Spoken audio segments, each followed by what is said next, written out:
पिछले वीडियो में हमने पर्यावरण प्रदूषण के मुख्य घटक वायु प्रदूषण के बारे में पढ़ा था। आज हम प्रदूषण के अन्य घटकों के बारे में चर्चा करेंगे। सबसे पहला है जल प्रदूषण। जल प्रदूषण सतही जल और भूजल दोनों में ही हो सकता है। इसमें सतही जल के साधन जैसे नदियाँ, तालाब, बांध आदि का जल कल कारखानों से निकले अपशिष्ट से प्रदूषित हो जाता है। कारखानों से निकले अपशिष्ट जल स्राव में बहुधा जहरीले पदार्थ होते हैं, जिनमें सीसा, जस्ता, तेजाब, सोडा, रंगरोगन, तेलीय पदार्थ आदि मुख्य हैं। सतही जल में कूड़ा करकट मिल जाने से उसमें विषैले जीवाणु और विषाणु पैदा हो जाते हैं।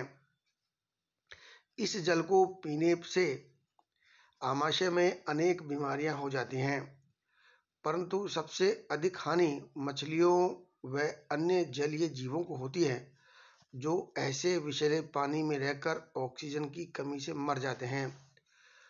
भूजल में सामान्यतः अजैविक प्रदूषण पाया जाता है, क्योंकि विषैले जीवाणु 10 मीटर की गहराई के बाद जीवित नहीं रह सकते। राजस्थान के अधिकांश भागों में भूमिगत जलस्तर 15 मीटर से अधिक गहरा है, इसलिए जैविक प्रदूषण का अधिक भय नहीं है। परंतु यहाँ की भूमिगत शैलों में फ्लोराइड, क्लोराइड, नाइट्रेट आदि यौगिकों की अधिकता के कारण जल में अजैविक प्रदूषण अधिक है। जल प्रदूषण मापन के लिए 6 मानक निर्धारित हैं, जिनमें फीकल कोलिफॉर्म बैक्टीरिया, जिसकी उच्चतम सीमा 200 कोशिकाएं प्रति 100 मिलीलीटर जल में है। इसी प्रकार पानी में घुलित ऑक्सीजन की मात्रा 5 मिलीग्राम प्रति लीटर मानी गई है। फास्फोरस की कुल मात्रा 1 मिलीग्राम प्रति लीटर मानी गई है और पानी में पारे की मात्रा 2 माइक्रोग्राम प्रति लीटर और सीसे की मात्रा 50 माइक्रोग्राम प्रति लीटर तक मानी गई है। पानी में जैव रसायन ऑक्सीजन की मात्रा, जिसे बीओडी कहते हैं, 5 मिलीग्राम प्रति लीटर जल में मानी गई है। जल में जैविक प्रदूषण मुख्यतः कोलिफॉर्म जीवाणु से होता है।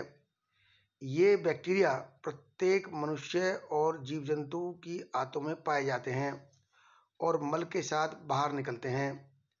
इनके साथ साथ पीलिया, अतिसार, पेचिश, मोतीजरा आदि रोग उत्पन्न करने वाले जीवाणु भी मिले होते हैं। यदि किसी नगर या गांव का मलमूत्र स्राव नदियों या झीलों में होता रहता है, तो उनके जल में कोलिफॉर्म की मात्रा बढ़ जाती है।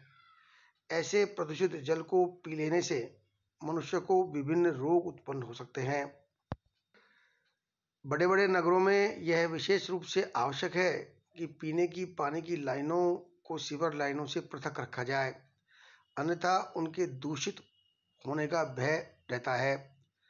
यह भी आवश्यक है कि शहरों में मलमूत्र को नदी नालों और झीलों में सीधा न डाला जाए। इसलिए आजकल भारत के मुख्य नगरों में उत्पन्न कूड़ा करकट और मलमूत्र को सीवर लाइन से पृथक करके विद्युत उत्पादन करने के संयंत्र लगाए गए हैं। अपशिष्ट पदार्थों और मानव एवं पशु विष्ठा के स्राव से नदियों और झीलों में हाइड्रोकार्बन गैसों की अधिकता हो जाती है। इस कारण जल में मिश्रित ऑक्सीजन की कमी हो जाती है, जिससे मछलियां व अन्य जलचर मरने लगते हैं। प्रदूषित जल में जलकुंभी जैसे पौधे भी अधिक उगने लगते हैं, जो पानी का अधिक शोषण करते हैं और शीघ्र ही उस स्थान को दलदल में बदल देते हैं। सामान्यतः जल में 4% ऑक्सीजन मिली होती है, जिस पर मछलियां आदि जीव श्वसन के लिए निर्भर रहते हैं। इस घुलित ऑक्सीजन में कमी आ जाने पर जलीय जीव मरने लगते हैं। कल कारखानों से निकलने वाले अपशिष्ट पदार्थों में फास्फोरस, पारा और सीसा जैसे हानिकारक तत्व होते हैं। इन तत्वों की अधिकता हो जाने पर जलीय जीव ही नहीं बल्कि मनुष्य जैसे स्थलचर भी मर जाते हैं। इसलिए कल कारखानों के अपशिष्ट स्त्राव में से इन पदार्थों को अलग करना आवश्यक हो जाता है। जलीय प्रदूषण में आज मुख्य समस्या पेट्रोलियम गैस तेलीय पदार्थों के स्त्राव की है। पेट्रोलियम टैंकर जहाज़ों से रिसते हुए तेल समुद्रों में फैल जाते हैं और जल की ऊपरी परत पर फैलकर एक पतली परत बना देते हैं, जिससे वायुमंडल की ऑक्सीजन की जल में मिश्रित नहीं हो पाता। इस कारण जल में ऑक्सीजन के अभाव में समुद्री जीव मरने लगते हैं। भूमिगत जल की मुख्य समस्या पानी के खारेपन की है। इसमें उपस्थित 3 तत्व क्लोराइड, फ्लोराइड और नाइट्रेट जल को प्रदूषित कर देते हैं। फ्लोराइड की मात्रा 1.5 ppm से अधिक होने पर हड्डियां विकृत हो जाती हैं और कुबड़ निकल आते हैं। क्लोराइड तत्व की 500 ppm तक की मात्रा मनुष्य को सहनीय है। इससे अधिक क्लोराइड होने पर जल खारा हो जाता है और पीने योग्य नहीं रहता। 1000 ppm तक क्लोराइड वाले जल को जीव जंतु पी सकते हैं। 1500 ppm क्लोराइड वाले जल को पेड़ पौधे ग्रहण कर सकते हैं। इससे अधिक खारा होने पर वे शीतल हो जाते हैं। इन कारणों से पेयजल में से क्लोराइड और फ्लोराइड जैसे तत्वों को पृथक करना आवश्यक हो जाता है।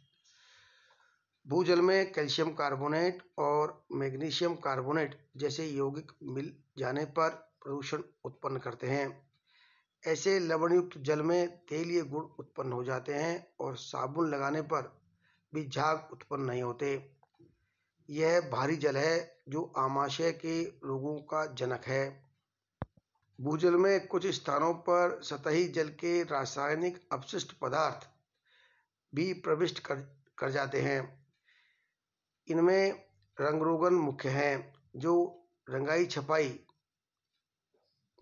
उद्योग में अधिक प्रयोग में आते हैं। ऐसे पदार्थ वर्षा के जल में घुल-घुलकर मिट्टी की निचली सतहों में पहुंच जाते हैं और जल प्रदूषण के साथ साथ मिट्टी का प्रदूषण भी कर देते हैं।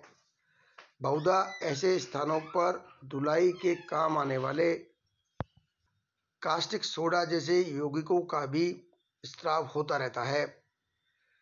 अगला प्रदूषण है मृदा प्रदूषण। मृदा प्रदूषण का अर्थ मिट्टी की उर्वरता में कमी आना है। मिट्टी का अवनयन कई तरीकों से होता है, जिनमें मुख्य अपरदन क्रिया है। अपरदन एक प्राकृतिक क्रिया है जो राजस्थान में मुख्यतः तीव्र गति से चलने वाली पवन और आकस्मिक अधिक वर्षा के कारण बहते हुए जल द्वारा होती है। अपरदन क्रिया को बढ़ाने में कुछ मानवीय कारक भी हैं, जैसे वनों को काट लेना, पशु चारागाहों का अवनयन करना, अकृषि योग्य भूमि पर कृषि कर लेना, स्थायी रेत के टीलों पर कृषि करना, अंधाधुंध सिंचाई करना इत्यादि हैं। पश्चिमी राजस्थान में सर्वत्र पाए जाने वाले कम या अधिक लवणता मुख्यतः इस क्षेत्र की पुरा अपवाह व्यवस्था और उनके साथ आने वाले घुलनशील लवणों के कारण है। केंद्रीय शुष्क क्षेत्र अनुसंधान केंद्र काजरी के अध्ययनों के अनुसार लवण झीलों के उद्गम और वितरण पुरा अपवाह से सीधा संबंध रखते हैं। इस प्राकृतिक लवणता के साथ साथ मानव ने भी कई क्षेत्रों की लवणता बढ़ाने में योगदान दिया है। सिर्फ लूणी बेसिन में 452 वर्ग किलोमीटर क्षेत्र में प्राकृतिक व मानव प्रेरित लवणता से प्रभावित है। हनुमानगढ़, श्रीगंगानगर, बीकानेर, कोटा और बूंदी जिलों में अत्यधिक सिंचाई से भूमिगत जल स्तर ऊंचा उठा है, जिसके परिणामस्वरूप कई कृषि क्षेत्र क्षारीय दलदलों में बदल गए हैं। अतिरेकपूर्ण सिंचाई होने पर मृदा की निचली परतों में एकत्रित घुलनशील लवण बढ़ते भूमिगत जल स्तर के साथ शीर्ष मदा तक पहुंचकर उसे क्षारीय बना देते हैं। यह समस्या सेम की समस्या कही जाती है। गंगानगर जिले में बड़ोपाल और हनुमानगढ़ जिले में नौरंगदेसर, रंगमहल, डाबली कला, रावतसर और लुई की ढाणी आदि गांवों के अंचलों में सेम की समस्या विकराल होती जा रही है। इस समस्या के दीर्घकालीन समाधान सिंचाई के विवेक और पौधारोपण द्वारा किया जा सकता है। राजस्थान की कई मूल प्रजातियां इस दृष्टि से अनुकूल है, उन्हें वहां पर विकसित किया जाना आवश्यक है।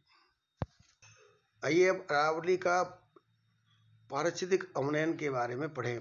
राजस्थान को दो विशिष्ट रूप के भिन्न भौगोलिक प्रदेशों की प्राकृतिक भूआकृतिक सीमा अरावली पर्वत श्रृंखला है। अरावली राजस्थान राज्य के कुल क्षेत्रफल के 12.65% क्षेत्र में फैली हुई है। ये पर्वतीय पठारी क्षेत्र राज्य के 29.72% क्षेत्र के जलवायु, जल की उपलब्धता और पारिस्थितिकीय संतुलन को नियंत्रित करते हैं। यहाँ उदयपुर, चित्तौड़गढ़ जिलों की अरावली पर्वतों में खनन, स्टोन क्रशर्स, पल्वेराइजर्स और तेजी से हो रहे वनदोहन के कारण अरावली के पारितंत्र में असंतुलन देखा जा रहा है।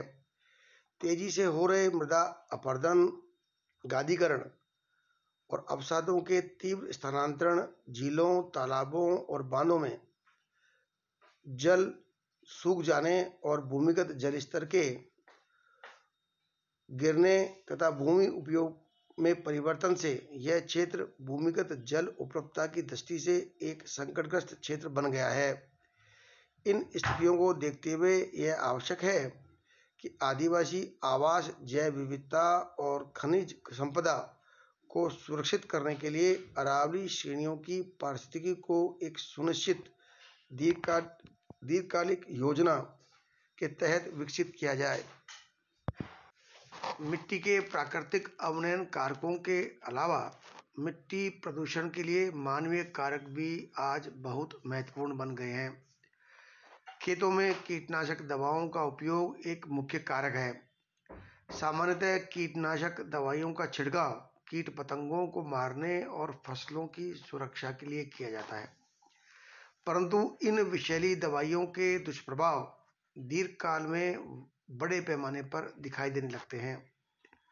आजकल मुख्य कीटनाशक दवाइयों में पैराथियोन, डाइजीनोस, डाइसल्फिटोन, मेलाथियोन आदि का उपयोग किया जाता है। ये सभी दवाइयाँ मिट्टी की ऊपरी परत पर कुछ समय तक रहने के बाद घुलकर निचली सतहों में चली जाती है और संपूर्ण मिट्टी को विषैला बना देती है। कहीं कारखानों का अपशिष्ट जल स्राव भी मिट्टी की निचली सतहों तक पहुंचकर विषैले यौगिकों को इकट्ठा कर देती है। राजस्थान में पाली नगर के समीप रंगाई छपाई कारखानों से निकले दूषित जल ने 20 मीटर की गहराई तक मिट्टी को विषैले पदार्थ एकत्रित कर दिए हैं। यह स्थिति जयपुर के पास सांगानेर और बगरू, बाड़मेर जिले में बालोतरा में पाई जाती है। केशवरायपाटन, भोपाल सागर में चीनी मिलों ने अपने प्रदूषित जल स्राव द्वारा आसपास के क्षेत्र को प्रदूषित कर दिया है। भरतपुर के पास डालमिया डेयरी फार्म से निकलने वाला प्रदूषित जल का प्रभाव अजानबंद और केवलादेव राष्ट्रीय उद्यान की मिट्टी और जल पर भी पड़ा है। केतड़ी नगर के पास बने टेल बांध में तांबा शोधन के बाद बचा हुआ जल और यौगिक इकट्ठे किए जाते हैं। इससे टेल बांध के समीप की भूमि बंजर हो गई है। आज नगरों में बढ़ती हुई आवासीय व्यवस्था और औद्योगिक प्रसार के कारण मृदा अपरदन की समस्या गहन होती जा रही है। यह समस्या जल अपरदन से सीधी जुड़ी हुई है, अतः इसकी रोकथाम के लिए जल प्रदूषण पर नियंत्रण करना अनिवार्य है।